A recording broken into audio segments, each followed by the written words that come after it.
What's up guys, today I'm going to be showing you how to paint a portrait like Rembrandt. The style of painting that he does comes from the Baroque art period, and so he uses lots of lighting and contrast to create an emotional effect in his painting. This specific painting here is one of his self-portraits that we will be doing. You can see here that we have a lot of color value along with varying types of color hues. So on my palette I'm going to have different mixtures of color that will be ranging from brown, red, yellow, green, black, and white. I will spend a lot of time mixing these colors into different hues that will create variety in the skin tones that will take place here. In the beginning stages of this painting, I'm of course blocking in the basic shapes and color to set the stage for the rest of the painting. The thing that's different about this painting compared to the other ones I've done is a dynamic range of color that I found myself mixing time and time again to get the right effect. Also, using layering is paramount with this one in order to capture the brightness of the lighter parts and equally the darkness of the darker parts. So here in the beginning stages I paint very loosely, and with painting this I try to push this painting stage as far as possible before I start the detailing stage. Doing this loose painting will help create the dynamic color range that you will need to create the foundation for the details later on.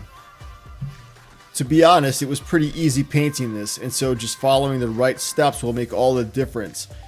Paint loosely here in the beginning, not worrying too much about matching the grid exactly. Just make sure you don't paint over the reference points. When you paint the shadows, don't just use brown. Have a variety of color inside the shadows. This is very important. Have some small spots that have a redder hue, while some adjacent to that spot have a more yellowish brown.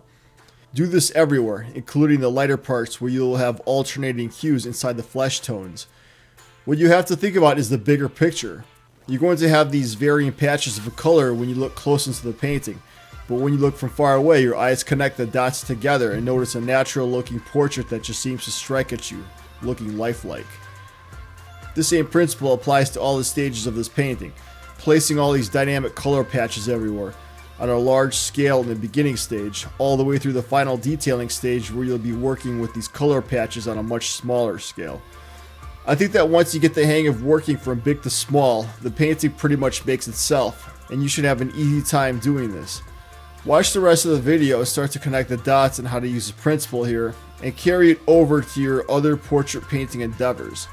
Enjoy the show, and hit the like button, or don't if you can find somebody who did a better job.